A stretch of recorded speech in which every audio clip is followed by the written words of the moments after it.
Join us for Channel 2 News at 5. Despite a bad case of the jitters, Los Angeles is calm following the jury's decision in the Rodney King case. This time, the mood is different, and so are some of the verdicts.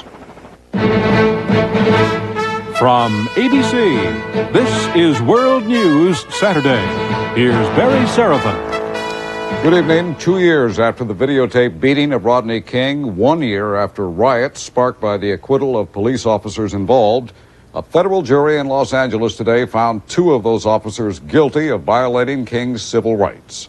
After a week of deliberations, the jury found Officer Lawrence Powell, who delivered most of the blows in the King beating, and Sergeant Stacy Kuhn, who supervised, guilty. Timothy Wind and Theodore Briceño were found not guilty.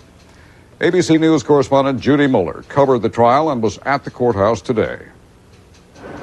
The jury of 8 men and 4 women arrived at court early this morning to deliver their long-awaited verdicts.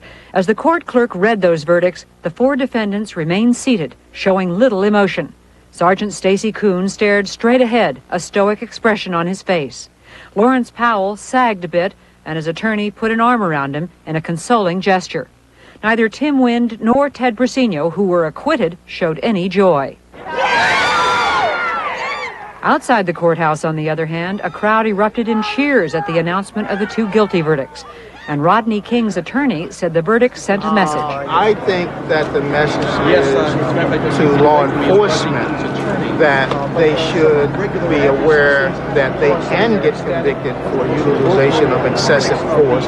Inside the courthouse, Briceño's attorney told reporters his client was devastated by the guilty verdicts against Kuhn and Powell. He was crying and he was hugging his brother, and his brother was saying, "You can't worry about the others, you know, that what happens, happens," and Ted was difficult to console. Sergeant Kuhn's attorney said the jury failed to appreciate his client's courage in accepting full responsibility for what happened that night. A less forthright individual would attempt to shilly-shally, shy away, and not meet his responsibilities head-on. Salzman said the jurors had to have been influenced by past events, including last year's riots.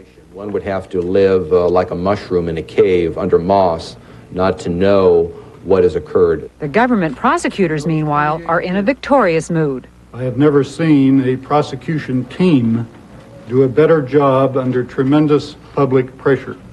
We gave them the Rodney King file, and we told them to pull out all the stops. A year ago, the conscience of the community, the conscience of the nation, cried out for justice, and this verdict provides justice. Kuhn and Powell are expected to appeal the verdicts, and they still face disciplinary hearings by the LAPD. Rookie officer Tim Wind was fired from the force following the incident. Kuhn and Powell will remain free until their sentencing, which the judge has scheduled for August 4th. They face fines of $250,000 and a maximum sentence of 10 years. Judy Muller, ABC News, Los Angeles. There had been concern that today's much-anticipated verdicts might produce a repeat of last year's riots. But today there were more cheers than jeers and an almost collective sigh of relief. ABC's Ron Allen sampled the reaction on the streets and in the neighborhoods of Los Angeles. Guilty. It was the word so many people in Los Angeles wanted to hear. Guilty. A word that had come to mean justice in a case that symbolized so much.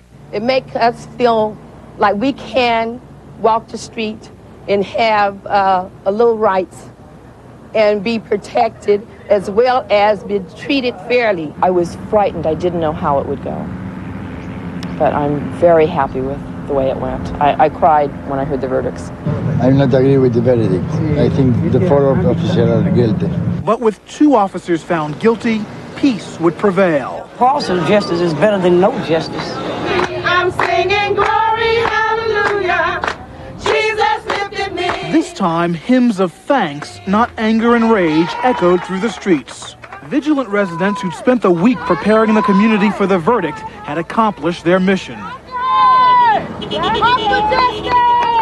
Rodney King's Aunt Angela began putting 2 years of anguish and pain behind her when she heard the verdicts at her store. Just a moment of really joy. I've never been this happy before. So The tears don't mean nothing. I'm happy that it's over with. In neighborhoods ravaged by last year's riots and still struggling to rebuild, relief that more trouble did not come their way. A year later, they find right justice. I'm so happy about that. With the verdict that came down today, we won't have the problems we had last year in the city of Los Angeles. At least for one day, a city pulled apart ever since it saw that videotape came together around the same idea. Oh, I feel so relieved. I feel like a cloud has been lifted off of us, and now our community can begin the real process of rebuilding as we have. The rebuilding process had pretty much been on hold while the city awaited the outcome of the second trial. The riot, the first trial, and everything that followed had cast such a negative mood over the city that some business people were wondering if there was much of a future here. The spirit and enthusiasm on the streets today could go a long way towards rebuilding the city. Barry? Thank you, Ron. Coming up, how L.A. community leaders are reacting to the Rodney King verdict. And later in this broadcast, in South Africa, white supremacists taunt and kill blacks mourning an assassinated leader. And despite hopes for an inmate surrender, the Ohio prison standoff drags on. World News Saturday, brought to you by Scope. You shrink from human contact. You avoid each other like the plague. You are not you yet. Morning breath. It's as if the sticky, pasty film in your mouth is affecting your mind. But there's hope. There's Scope. Scope's antibacterial action kills millions of morning breath bacteria. So no wonder Scope helps get your whole mouth clean. Suddenly your breath's minty fresh, and so's your outlook. Morning breath's a problem, but you can kiss it goodbye with Scope. Imagine a rent-a-car company that offers special delivery right to your door. That's Enterprise. Call us. We'll come pick you up. Drop the car off. We'll drop you back. Enterprise. A special rent-a-car company that gives you special delivery. When I get gas, I may look like this, but I feel like this, painfully bloated with gas. GasX has the power to relieve gas faster than antacids. So I feel like me again. Painful gas needs the power of GasX. Some of the people of South Central Los Angeles spent the night in their churches to await this morning's verdict, while L.A. police were on alert and hundreds of National Guardsmen were standing by. Community leaders say the verdict was enough to keep people from taking to the streets, but it was not enough to satisfy the demands of justice. More from ABC's Bill Rediker. Following an all-night prayer vigil at the First AME Church in South Central Los Angeles, word of the verdict transformed anxiety into relief and joy. Reverend Jesse Jackson cheered and says he then wept. So many people have been hurt unnecessarily, and that's why it makes me weep to think that we have to continuously always go through this much drama to get simple justice. Incomplete justice was the message that echoed through the inner city. But the new president of the NAACP stopped short of calling for mass action.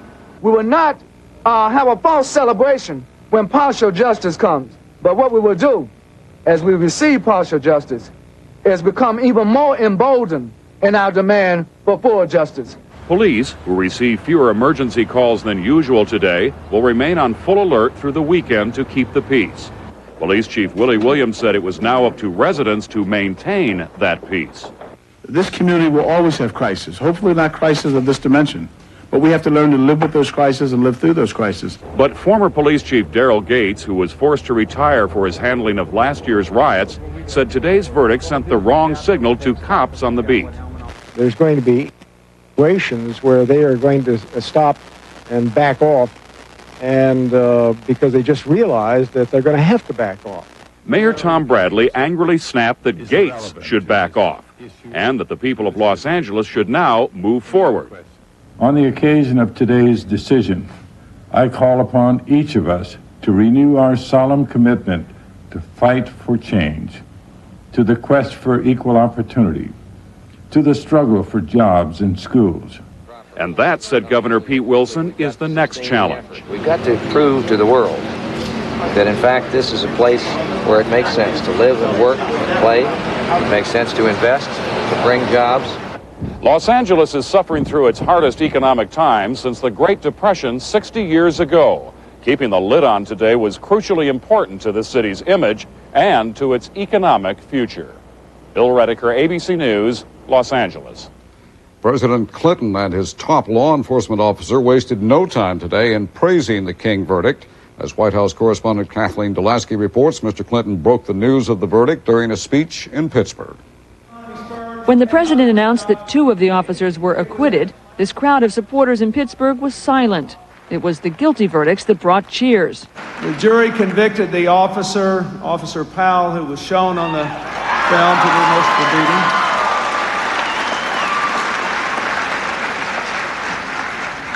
And the sergeant who was in charge of the group of police officers who was there. The president had drafted several statements to be ready for any outcome. He said Americans should feel proud that the jury reached this verdict. It did establish what a lot of people have felt in their hearts for 2 years, that the civil rights of Rodney King were violated. Back in Washington, Clinton's new attorney general, who has only been in office 5 weeks, quickly called a news conference to claim victory. The jury has spoken and justice has prevailed in Los Angeles. Reno promised to get the federal government involved in more civil rights cases. The Reverend Jesse Jackson is urging the president to go to Los Angeles, but the White House says there is no immediate need. The immediate need, says the president, is to bring economic aid to all cities and more police officers to the street.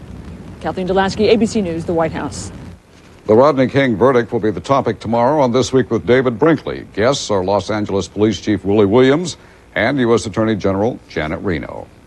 When we come back, while Serb leaders talk peace in Sarajevo, Serb militia launched deadly artillery attacks on Muslims trapped in Srebrenica. 9 out of 10 dentists report patients don't brush long enough, which could lead to ugly tartar buildup. The solution? Regular checkups and a tartar-controlled toothpaste that's not only clinically proven, but also tastes great, like Aquafresh. Dentists know the ingredients in those Aquafresh stripes fight cavities and fight tartar buildup with a great taste that helps keep your family brushing. 9 out of 10 dentists ought to like that. Tartar Control Aquafresh. It's striped to fight.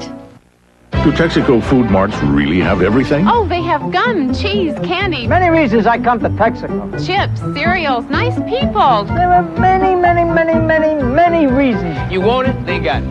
If they don't have it, you don't need it. Isn't that candy that pulls apart like that? Did I skip something? Visit your Texaco station and food mart for unbeatable System 3 gasoline. Pop comes here for System 3, and I come here for Pop. Right, Mom? And just about everything else. I'd recommend it to anybody. And I would, too. If you are willing to give up AT&T quality on a business call to Milan, and at a company's rate to save you 16 lira, in your money that's about 1 cent? Leaving AT&T doesn't make a lot of sense.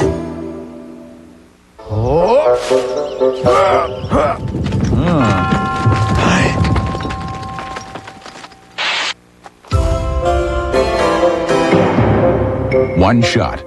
All it takes for weeds. Roundup. There's only one refrigerator guaranteed to keep running and running for your money back. The Maytag refrigerator. The only refrigerator with a 10-year money-back guarantee. The only refrigerator built like a Maytag. Catch it at a Maytag dealer near you. Maytag, the dependability people. Turkey's President Turgut Özal, a key strategic ally during the Persian Gulf War, died today of heart problems. President Clinton sent condolences, and former President Bush called Özal a loyal man with an enormous capacity for friendship. Turgut Özal was 66. United Nations representatives say commanders of rival Muslim and Serb forces in Bosnia-Herzegovina have agreed in principle to a ceasefire around the besieged town of Srebrenica. But nothing has been signed yet, and Serb forces have kept up relentless attacks while frustrating UN peacekeeping efforts. ABC's Charles Glass reports.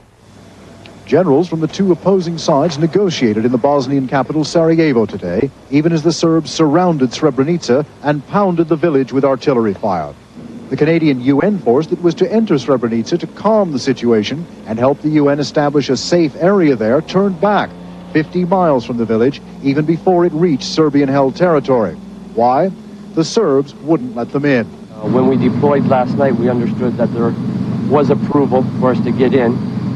That was at the political level. Apparently that hasn't gotten down to the military level. The Canadians were not the only UN team to fail today. When the UN High Commissioner for Refugees convoy heard from military observers that the village was unsafe, it too turned back, leaving the people of Srebrenica to their fate. On ham radio today, a young refugee painted a desperate picture of life there, with shelling almost all the time. It's very dangerous to go out on the street. There's no sign yet that the Serbs will stop their offensive until they've conquered Srebrenica and several other key villages. But for the Serbs, conquering territory means moving out all the people. The fear in Tuzla is that many of the 60,000 refugees in the Srebrenica region will panic and be killed in a bid to escape from the Serbs. And the city worries it will not be able to cope with so many hungry and injured fellow Bosnians to add to the thousands already here. Charles Glass, ABC News, Tuzla. A leading member of South Africa's right-wing Conservative Party has been arrested in connection with the murder of Chris Hani, a popular militant black activist. The arrest is the second in the case, which has set off demonstrations across the country. Today, near Johannesburg, one of those protests turned into tragedy when white supremacists taunted, then attacked the demonstrators. ABC's Don Kladstrup was there. It was hate. Raw, vicious, unrestrained. And directed at 3,000 blacks who were staging a peaceful march in the staunchly white conservative community of Vanderbijl Park. Our parents built this land, and no bloody black is going to take it away from us. For the most part, demonstrators ignored the obscenities and death threats hurled at them, which made whites, many of them members of the neo-Nazi Afrikaner resistance movement, more furious. This is the only damn solution. What? Get your killed up a whole lot of bloody bosses. Just talking doesn't help. They murder every one of us. This is what it's going about. This is what it's all over. Our white skins. The demonstration lasted about an hour. As marchers began heading home, it looked like everything would end peacefully. And then it happened. Gunshots. Then police swooping in on this vehicle. As police forced the gunman out of his vehicle, 2 blacks lay dead. With the gunman pinned to the ground, marchers reacted with anguish. Our people have been shot like animals. Some whites were only sorry it couldn't have been more. It should kill more of them and we'll be better off. There's nothing. Still plenty, look. There's still plenty around. Plenty of blacks still around? Plenty, look at them. So it doesn't matter if a few got shot? Look, if they want to get killed, I mean, it's not my concern. And not the killer's concern either. Don Kladstrup, ABC News, South Africa. We'll be back with more news in a moment. Day one in the middle of nowhere. The meals have been superb. It's a good thing they have a fitness program aboard every Royal Caribbean ship. Maybe I'll work out tonight before dinner. Maybe I won't. There was something about the streamers at our Bon Voyage party that told me this is going to be the vacation of a lifetime. You've got some Royal Caribbean coming. Denture wearers, here's Jane Powell for Polident. Worried about denture odor? You'll love new Mintier Double Action Polident. A new Mintier Double Action tablet that fights tough stains and controls denture odor. Try new Double Action Polident. Can you afford the great fit and comfort of LensCrafters glasses? Of course you can, because our wide selection of comfortable frames starts at under $50. Now we have the prices you want and the perfect fit you need. LensCrafters, the right fit at the right price in about an hour. Because all pain is not the same. You need something made just for your pain. Now there's aspirin-free Bayer Select. 5 completely different products, each made with specially chosen ingredients to concentrate on your kind of pain. Sinus, headache, nighttime, menstrual, or arthritis pain relief. Bayer Select. Exactly what's right for exactly what's wrong.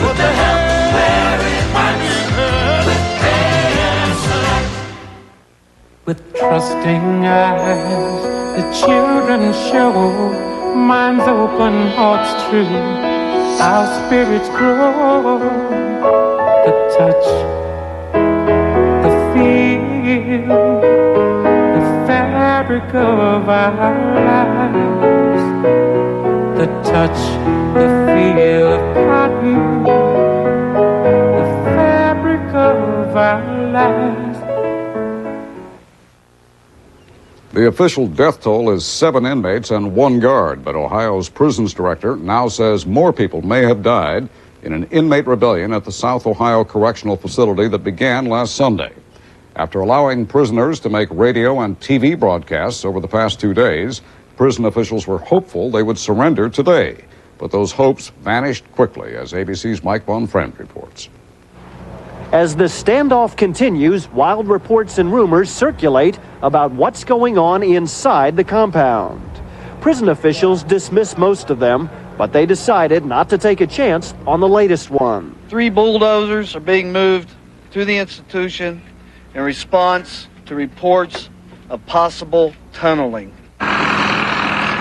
While bulldozers were positioned for a possible breakout, a satellite truck was inside the prison in response to the inmates' demand that if they surrender, it must be broadcast live on local television. Everything was in place, but nothing happened. Later, a prison official came out to deliver a brief statement and to scold the media. Speculation by the media on negotiations and unsubstantiated quotes are affecting the negotiations, and they're adding greatly to the distress of the families. She refused to elaborate, and officials now find themselves in the delicate position of criticizing the media and at the same time asking local TV stations to play an unprecedented role to help end the standoff. Mike Von Fremd, ABC News, Lucasville, Ohio.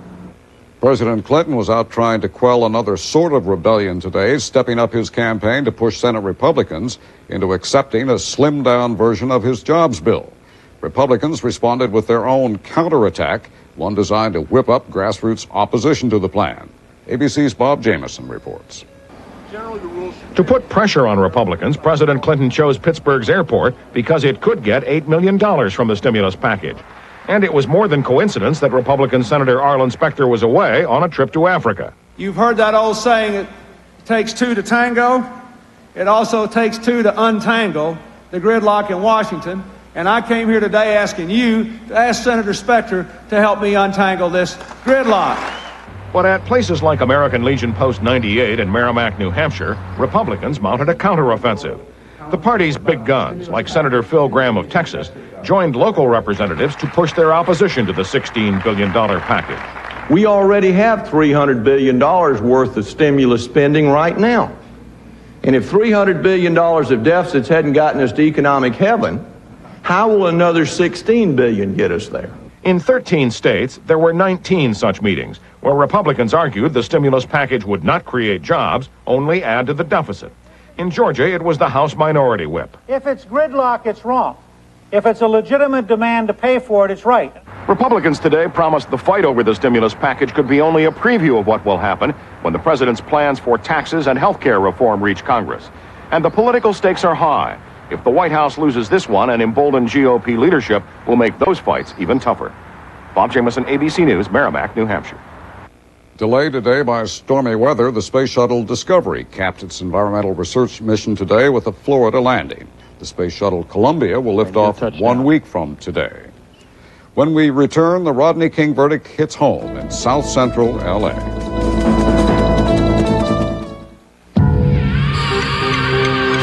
When you suffer from allergies, you want the powerful relief you get from Tavist One. And now it's available without a prescription.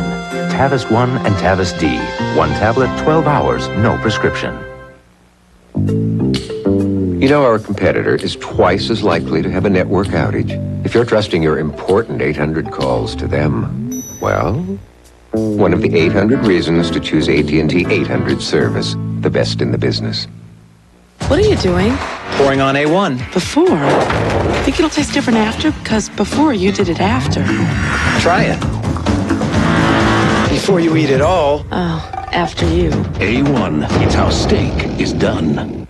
Orchard Crisps? Where are my Harvest Crisps? Relax, Reg. They're still here. Orchard Crisps are new. With whole grains and the taste of real fruit baked in. Apple cinnamon. Banana walnut. And low fat. I'm speechless. For once. I love them. Sunday on Day One, this is the story you've never heard before. Jeffrey Dahmer, what made this child a monster, and why wasn't killing enough? Day One, Sunday. The second trial of police officers in the Rodney King case has generated interest and been followed closely all across the country. But nowhere has that interest been more intense than in South Central Los Angeles, where anger turned into riots last year. ABC's Ron Claiborne has been spending time with one family there before and after today's verdicts. Mose and Aretha Inslee were both raised in the South, but they have lived in South Central Los Angeles for 29 years. It was here at their small two-bedroom home that they first saw the videotape of Rodney King being beaten by police. You keep saying, well, you're not in the South, so, I mean, why is this happening? It's not back in the 50s and 60s anymore. That's the first thing that came to my mind, that the fact that Rodney King was black was the reason he was being treated the way he was being treated. Mose Inslee is a middle-level manager at McDonnell Douglas Electronics in suburban, mostly white Orange County. He worked his way up from the maintenance department over 3 decades. Aretha Inslee is a former teacher, now the student activities director at a high school. The Inslees are self-made members of the middle class, but the Rodney King beating was a bitter reminder of one of their deepest fears, that the system, as they call it, is stacked against black Americans. As the jury deliberated for 7 long, tense days, the Inslees were certain none of the 4 police officers would be convicted. Stacy C. Coon, guilty as charged. Well, they were wrong. That's total surprise. That is a shock. Total shock. I can't believe it. When he was guilty, I was happy. I was happy that they were found guilty, and it was a great amount of relief. It's good that it got 2 of them, but it's still, to me, it should have been all 4. Okay, we're surprised that the guys were found guilty, but okay, let this be an example of how the system should work. The Inslees insist the system is still flawed, still unfair to African Americans. But they say now the outcome of the second Rodney King trial has shown them that sometimes it does work. Ron Claiborne, ABC News, Los Angeles.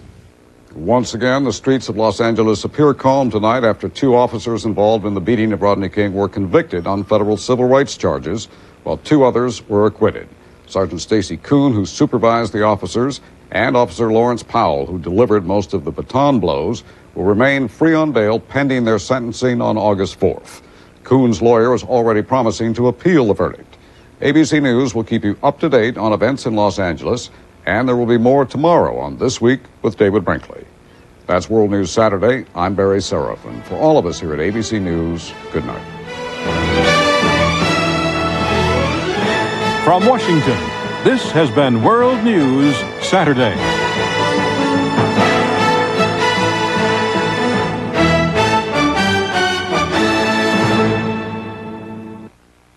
Saturday, an ABC